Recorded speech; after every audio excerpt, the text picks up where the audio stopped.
सभी मित्रों, साथियों, विद्यार्थियों को एक बार पुनः हम अपने smart study with LB sir के साथ अपने यूट्यूब चैनल पर पुनः आपका हार्दिक अभिनंदन एवं स्वागत कर रहे हैं। और विद्यार्थी लोग बताते चले आप लोगों को, हमने आपको निर्वाचन आयोग के बारे में, इलेक्शन कमीशन के बारे में कब स्थापित हुआ, क्या उसकी संरचना है, दो पार्ट में इन बिंदुओं पर चर्चा हुआ था। और हमने पिछले वाले वीडियो में ये भी आपको बताया था कि जो उम्र, जो वोट देने की या मतदान करने की जो उम्र होती है वो 21 से घटा करके कितना कर दिया गया है, 18 कर दिया। कितना कर दिया गया है? 21 से 21 वर्ष से घटाकर कितना कर दिया गया है? कितना कर दिया गया है? 18 कर दिया गया। कितना कर दिया गया है? 18 कर दिया गया है। और थोड़ा से वहाँ गलती हुई विद्यार्थी लोग कि ये जो कभी कभी प्रश्न आता है कि कौन सा वह संविधान संशोधन था जिसके थ्रू वोटिंग करने का जो अधिकार है किसी व्यक्ति का, वो कौन सा संविधान संशोधन था जिस संविधान संशोधन के माध्यम से 21 वर्ष से उम्र घटा करके 18 वर्ष कर दिया गया। तो याद कर लीजिएगा साथी लोग कि वो जो संविधान संशोधन नंबर है वो कितना नंबर है? 61वें संविधान संशोधन नंबर है। इसको ना भूलिएगा क्योंकि वहाँ थोड़ा सा मतलब क्या नाम है कि मिस्टेक हुई, और फिर भी उसको मतलब क्या नाम है करेक्ट कर लीजिएगा कि अगर प्रश्न आता है कि कौन सा वह संविधान संशोधन था जिसके थ्रू मतलब क्या नाम है कि निर्वाचन आयोग के द्वारा मतदान की जो उम्र है वो 21 वर्ष से घटा करके 18 वर्ष कर दिया गया, तो उत्तर क्या निकल के आएगा? 61वां संविधान संशोधन। और सन कितना है? 1988। कितना है? 1988। ये याद करिएगा। मगर दूसरी सबसे इंपॉर्टेंट बात कि जो ये कि पहली बार प्रश्न आएगा, प्रश्न ऐसे एग्जाम में आता है कि पहली बार 18 वर्ष की उम्र के जो वोटर थे उन्हें कब मतलब क्या नाम मतदान करने का अधिकार मिला? तो याद करिएगा, ये न भूलिएगा, 1989। कितना? 1989। देखिए अधिनियम क्या है वो 61वां संविधान संशोधन अधिनियम 1988 है।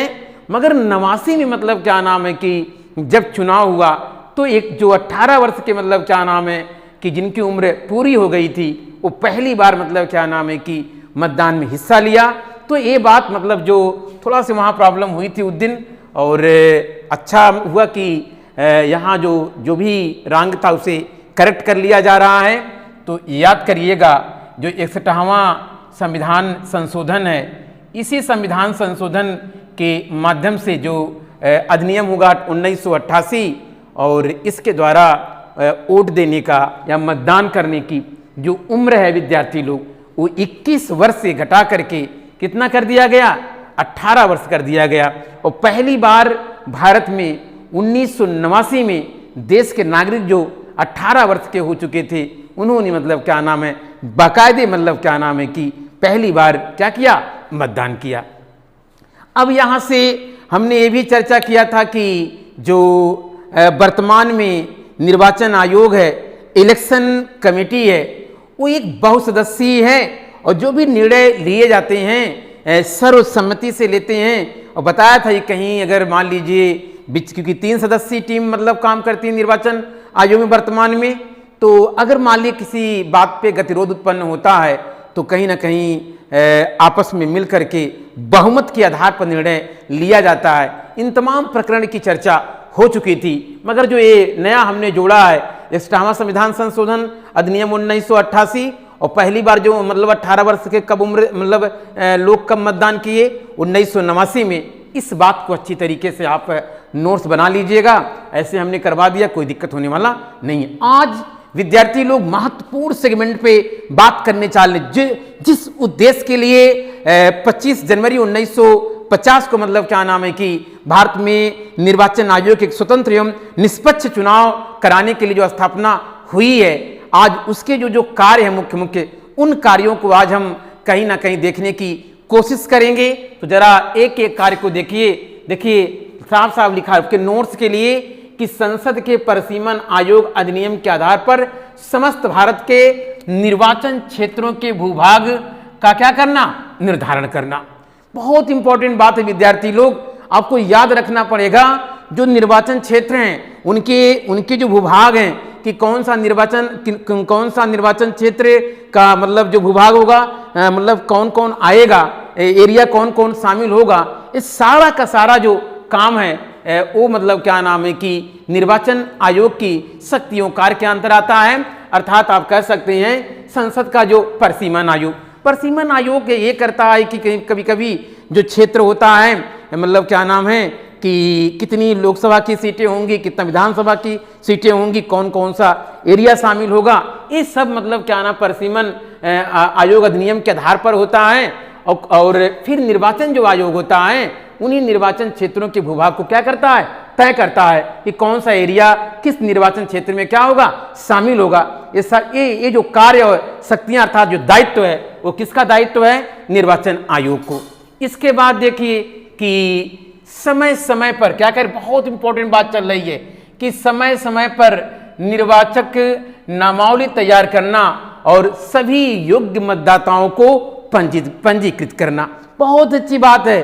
अरे भैया आज हम वोट देने के अधिकारी बने हैं, अब 18 साल के हो जाते हैं तो कहीं ना कहीं वो मतलब क्या ना वोट करते हैं, या कह लीजिए कि ईवीएम पर मतलब कहीं ना कहीं ईवीएम को दबा करके अपना लोकतंत्र की मजबूती के लिए बहुमूल्य वोट प्रदान करते हैं। तो ये जो काम है, जो निर्वाचक नामावली जो तैयार करना है और योग्य मतदाताओं को जो पंजीकृत करना, जैसे ही कोई व्यक्ति 18 वर्ष का पूरा हो जाता है उनका पंजीकरण जो होता है, ये सब काम करने की जो रिस्पांसिबिलिटी है वो किसकी है, निर्वाचन आयोग की है। तो इस बात को अच्छी तरीके से आपको याद रखना पड़ेगा। अगर प्रश्न आता है कि भारत में निर्वाचक नामावली तैयार करना और सभी योग्य मतदाताओं का जो मतलब कह लीजिए कि पंजीकृत करने का काम अर्थात शक्तियां अर्थात दायित्व किसका है, तो याद करिएगा निर्वाचन आयोग का।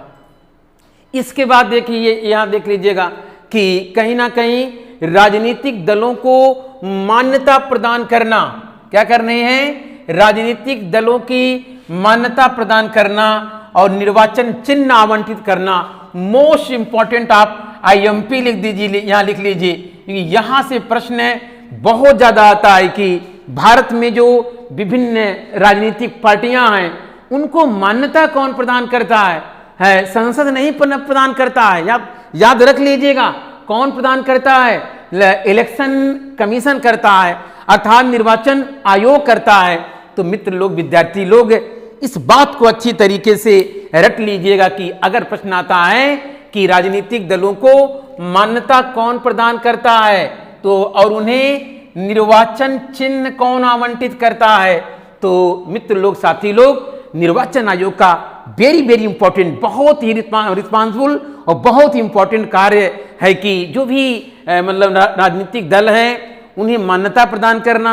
अब आप पूछेंगे कि सर जी कि मान्यता प्रदान करने के लिए क्या शर्त होती हैं, तो घबराइए नहीं मित्र लोग, साथी लोग, क्योंकि विजिट कर रहे हैं smart study with LB sir के साथ कर रहे हैं। आने वाली जो अगली क्लासेज होंगी कि कैसे कोई पार्टी एक राज्य स्तर की पार्टी बन जाती है, कैसे नेशनल लेवल की पार्टी बनती है, उसको हम लोग देखेंगे। चिंता मत करिए एकदम, क्योंकि कहीं ना कहीं हमारा उद्देश्य यही है कि आपको पूरी तरीके से इतना बता दिया जाए कि आप अपने लक्ष्य को कहीं ना कहीं प्राप्त कर लीजिए। मगर आज जो हम लोग देख रहे हैं उसको पहले देखने की कोशिश करिए कि जो निर्वाचन आयोग है वो कहीं ना कहीं राजनीतिक दलों को मान्यता प्रदान करता है और उसके बाद निर्वाचन चिन्ह की जो कभी कभी आप जैसे मान लीजिए कांग्रेस का देखेंगे हाथ का पंजा है, आप भाजपा को देखेंगे कमल है, अभी आप मतलब क्या ना सपा के लोग देखेंगे तो साइकिल है, फिर बसपा को देखेंगे तो हाथी है। ये जो तमाम आम आदमी पार्टी को देखेंगे तो झाड़ू उसका मतलब चुनाव चिन्ह निशान है। ये जो चुनाव चिन्ह निशान का जो आवंटन है उस देने का जो कार्य है वो किसका है? निर्वाचन आयोग का है। इसको मतलब क्या नाम है कि अच्छी तरीके से मतलब क्या नाम है कि आप याद करिए। इसके बाद देखिए, राजनीतिक दलों को मान्यता प्रदान करने और चुनाव चिन्ह देने के मामले में हुए विवाद के समाधान के लिए न्यायालय की तरह काम करना। कभी कभी होता क्या है कि जब राजनीतिक दल को मान्यता प्रदान करने की बात आती है और चुनाव चिन्ह देने की बात आती है तो कहीं ना कहीं प्रॉब्लम मतलब उत्पन्न हो जाता है। तो उस प्रॉब्लम को जब चुनाव आयोग निस्तारण करता है, उसका मतलब क्या नाम है, अंत करता, समस्या का सॉर्ट आउट करता है, तो कहीं ना कहीं वो आप कह लीजिए जैसे एक न्यायालय होता है उसी की तरह, उसी की बात मतलब क्या नाम है कि आपका जो निर्वाचन आयोग है वो काम करता है। तो याद रखिएगा, मत भूलिएगा कि राजनीतिक दलों को मान्यता प्रदान करने और चुनाव चिन्ह प्रदान करने के संदर्भ में जो भी मतलब कहीं विवाद या मतलब क्या ना समस्या प्रॉब्लम क्रिएट होती है, उस प्रॉब्लम को दूर करने के लिए मतलब क्या ना दूर करने के लिए कौन काम करता है? निर्वाचन आयोग करता है। मगर जब निर्वाचन आयोग इस चुनाव चिन्ह और राजनीतिक दल की मान्यता प्रदान के संदर्भ में काम करता है तो विद्यार्थी लोग मत भूलिएगा, वह जो समाधान के लिए काम करता एज ए न्यायालय के रूप में काम करता है, तो इसको कतई आप भूलिएगा नहीं बहुत। क्योंकि आज हम लोग चर्चा कर रहे हैं चुनाव आयोग जो कि एक संवैधानिक संस्था है। और क्यों संवैधानिक संस्था है? इसलिए संवैधानिक संस्था है विद्यार्थी लोग क्योंकि भारत के संविधान 324 में बाकायदे इसका उल्लेख है। और इसी उल्लेख होने के नाते कहीं ना कहीं जो चुनाव आयोग है वो संवैधानिक संस्था है। और स्थापना भी इसका इसीलिए हुआ है ताकि मतलब पारदर्शी और न्यायपूर्ण तरीके से जो चुनाव है उसको संपादन किया जा सके। इसके बाद देखिए, निर्वाचन व्यवस्था से संबंधित जांच के लिए अधिकारी नियुक्ति करना कि जब भी निर्वाचन की व्यवस्था होती है, जब भी चुनाव के संबंधित जब मतलब बातें होती हैं या काम होता है तो उसके देख के लिए अधिकारियों की जो नियुक्ति होती है वो कहीं न कहीं कौन करता है? निर्वाचन आयोग करता है। इसको बहुत अच्छी तरीके से याद रखिएगा। अर्थात निर्वाचन व्यवस्था कि जब भी चुनाव होता है कैसे व्यवस्था संचालित होगी, कैसे मतलब पूरे चुनाव को अंजाम दिया जाएगा। क्योंकि अकेले जो चुनाव आयोग 3 सदस्य जो दिल्ली में बैठ करके कहिए पूरे भारत स्तर के चुनाव कराना है, क्या 3 सदस्य करा सकती हैं? नहीं करा सकते मेरे साथी। हाँ, पूरे जो सर्वे सर्वा है निर्वाचन आयोग होता है और अपने कार्यों को अच्छी तरीके से संपादित करने के लिए, अर्थात आप कह लीजिए कि निर्वाचन व्यवस्था से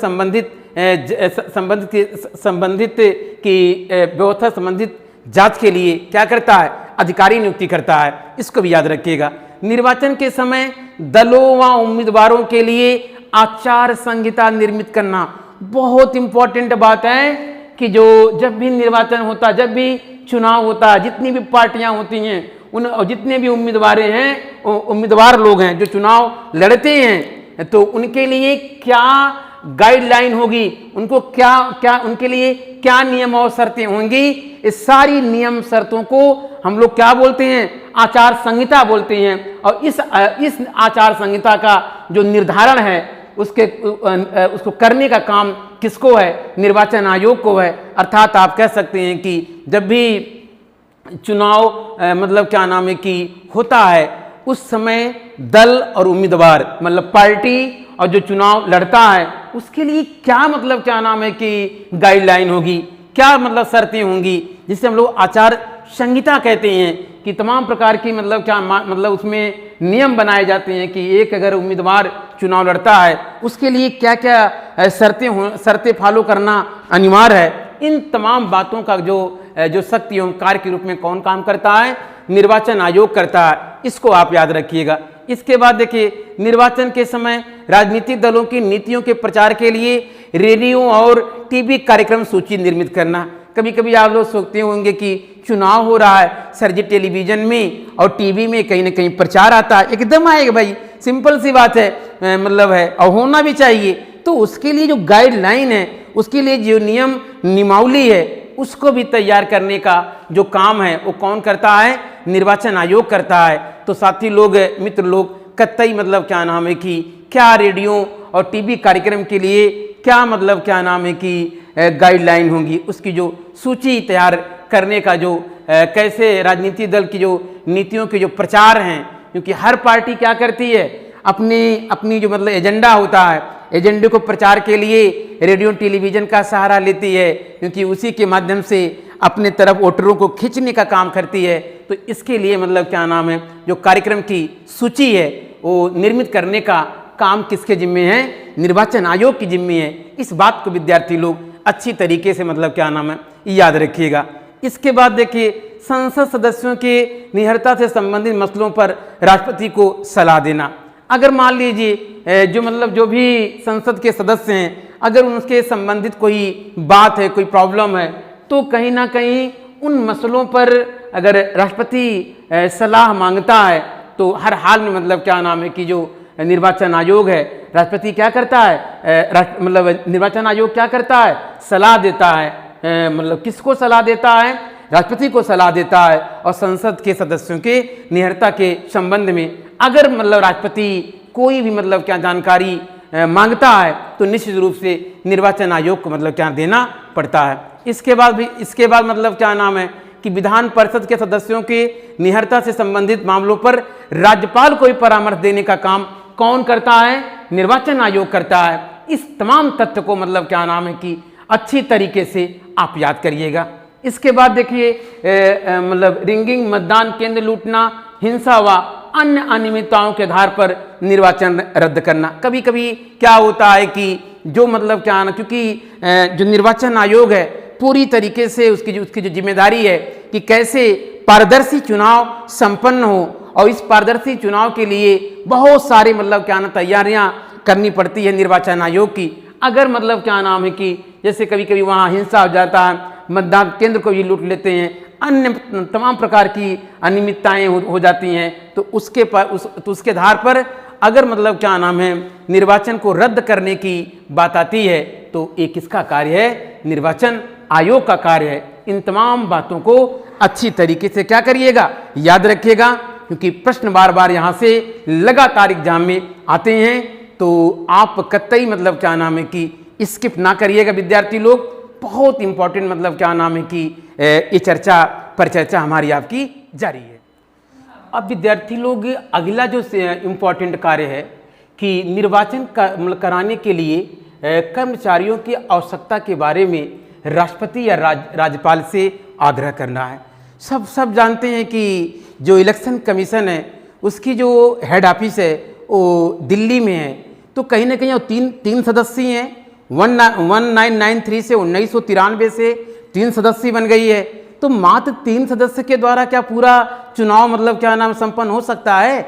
और वो भी क्या नाम है कि कह लीजिए कि पूरी पारदर्शिता के साथ संभव ही नहीं है।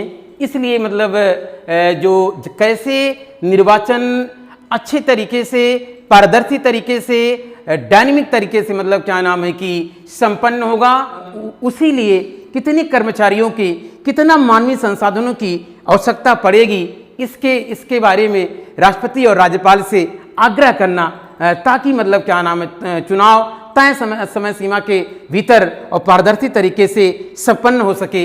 इसका भी मतलब क्या नाम है कि जो कार्य है, शक्ति है, वो किसकी जिम्मेदारी है? निर्वाचन आयोग को। इसके बाद देखिए, समस्त भारत में स्वतंत्र एवं निष्पक्ष चुनाव करने के लिए चुनावी तंत्र का पर्यवेक्षण करना।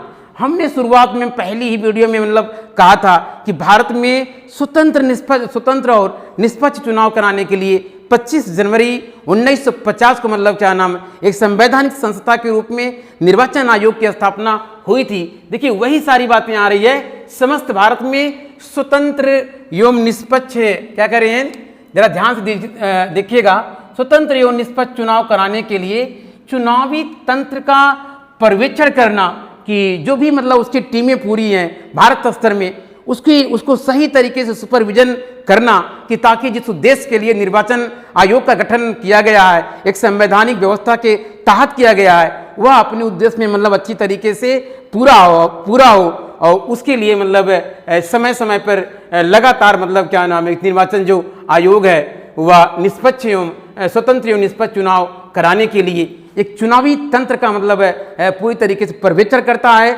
सुपरविजन करता है, ताकि वह अपने उद्देश्यों में, ताकि चुनाव आयोग अपने मकसद में, अर्थात आप कह सकते हैं कि स्वतंत्र एवं निष्पक्ष चुनाव कराने में पूरी तरीके से सफल हो, इसी उद्देश्य के लिए क्या करता है, चुनावी तंत्र का पर्यवेक्षण करता है। अब अंतिम जो कार्य आ रहा है कि निर्वाचन के मद्देनजर राजनीतिक दलों को पंजीकृत करना।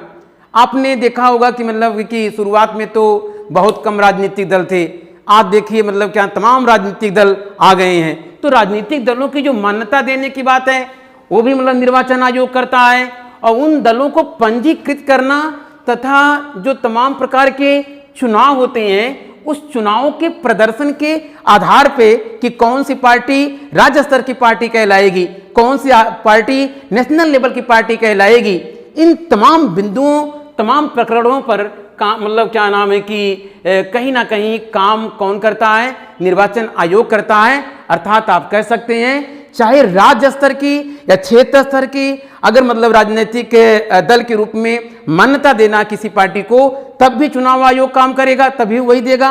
और अगर राजनीतिक दल उस चुनाव में बेहतर प्रदर्शन करता है, उसको राष्ट्र स्तर पर अगर उसको दर्जा देना है या राष्ट्रीय पार्टी के रूप में दर्जा देना है, तब भी कौन करता है, निर्वाचन आयोग करता है। तो मित्र लोग, साथी लोग, विद्यार्थी लोग, आज हम लोगों ने निर्वाचन आयोग के कार्य एवं शक्तियों को यहाँ पर देखा, और आने वाले दिन में इसी प्रकार से जो नई नई मतलब क्या नाम है बातें हैं ज्ञान आपके ज्ञानवर्धन के लिए लगातार smart study with LB sir के साथ प्रयास जारी रहेगा। मगर विद्यार्थी लोग आपसे बताते चले कि वही मूल मंत्र, वही बार बार कहना, आपसे गुजारिश करना कि जितना हो सके आप समय का सम्मान करें, और जितना अधिक समय का सम्मान करेंगे उतना अधिक मतलब समय आपको रिटर्न के रूप में वापस करेगी और कामयाबी के शिखर पर पहुंचाएगी, जो सपना दिनों रात आप देखते हैं। तो विद्यार्थी लोग आज यहीं तक। Thank you class. जय हिंद, जय भारत।